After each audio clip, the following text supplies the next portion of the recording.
नमस्ते सर। पता है सर, ये बंटी एक बात बोल रहा है कि कह रहा है कि एनसीईआरटी में कुछ कुछ गलत लिखा है सर। 11th क्लास की बायोलॉजी की एनसीईआरटी की बात कर रहा है ये। हाँ सर, एनसीईआरटी में गलत लिखा है। वो जो चैप्टर है ना, excretive product and it's elimination. हाँ नहीं, excretive product and there elimination. हाँ वही है ना, एक्सक्रीटिव सिस्टम। वो उस चैप्टर में मुझे लगता है कुछ गलत लिखा है। अरे बंटी और पूजा, तुम दोनों मेरा पीछा नहीं छोड़ते हो। बताओ, रोड पर भी मुझसे क्वेश्चन कर रहे हो, है ना, और क्लास में पढ़ते नहीं हो, टेस्ट में नंबर आते नहीं है। अच्छा बंटी बताओ, कहाँ गलत लिखा है एनसीईआरटी में? सर, वो एनसीईआरटी में लिखा है कि हमारी किडनी 1 मिनट में हमारे ब्लड का 20% मतलब 1100 से लेकर ml के आसपास वो फिल्टर करती है। फिर एनसीईआरटी में लिखा है कि जीएफआर 125 ml पर मिनट होता है।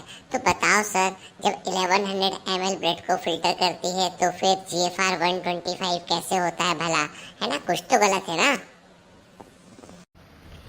अच्छा बंटी ये बताओ, तुम्हारे घर में 5 लीटर दूध एक बर्तन में रखा है, ठीक है, और उस दूध में मलाई जम चुकी है, और तुमसे कहा जाए कि उस दूध को छानकर मलाई को अलग कर दो, तो तुमने क्या किया? एक छलनी ली, 5 लीटर दूध को उसमें से छान दिया। तो छलनी के बाद जो मलाई तुमको मिली वो कितनी मिली बताओ? 5 लीटर मिलेगी या कम मिलेगी? अरे सर, कैसी बात कर रहे हो? 5 लीटर दूध में 5 लीटर मलाई कहाँ से मिल जाएगी? जब 5 लीटर दूध को छानेंगे तो मलाई तो थोड़ी सी मिलेगी ना। सर मैं आपकी बात समझ गई, आप बिल्कुल सही कह रहे हो। मतलब 1100 ml ब्लड को किडनी फिल्टर करती है और उससे 125 ml जो है वो फिल्ट्रेट को निकालती है, जो होता है जीएफआर। बिल्कुल सही कहा पूजा तुमने। पूजा तुम होशियार हो। अच्छा, कभी भी जब भी कोई वैल्यू बोलो ना तो टाइम बताया करो। जैसे कि किडनी 1 मिनट में 1100 से 1200 ml ब्लड को फिल्टर करती है। हमारा जीएफआर जो है वो 125 ml पर मिनट होता है। एक दिन में 180 लीटर के आसपास हम फिल्ट्रेट को प्रोड्यूस करते हैं। लेकिन हमारी यूरिन कितनी बाहर निकलती बताओ?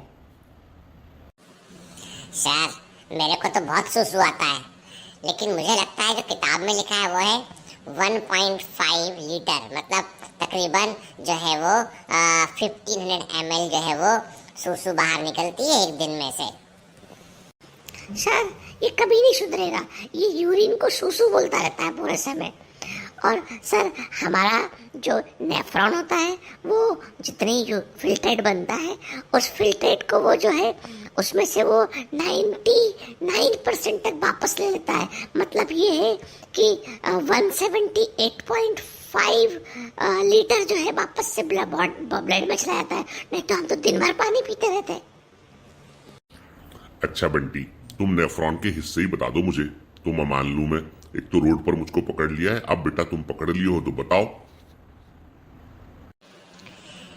सर, नेफ्रॉन में सबसे पहले होता है बोमन कैप्सूल, उसके बाद होता है पीसीटी, फिर होता है डीसीटी, फिर होता है लूप ऑफ हेनले। सर ये गलत बोल रहा है। सबसे पहले आएगा मल्पीजियन कॉर्पसल, जो कि वास्तव में जो ग्लोमेरुलस होता है और बोमन कैप्सूल होता है उसको मिला के बनता है। तो नेफ्रॉन के 2 हिस्से हो गए, ग्लोमेरुलस, दूसरा टिब्यूल।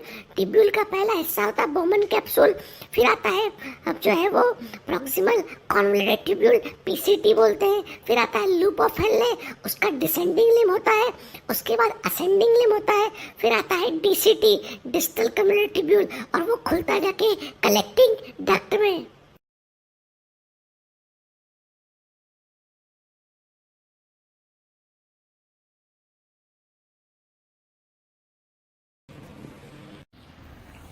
बंटी देखो, कुछ सीखो पूजा से।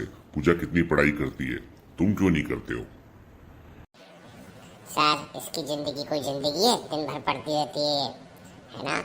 मैं तो दुनिया के तमाम काम करता हूँ, पूरे मोहल्ले की खबर मेरे पास रहती है। सर ये कोई रिपोर्टर है क्या? पता नहीं, मोहल्ले की खबर रख के क्या करेगा ये।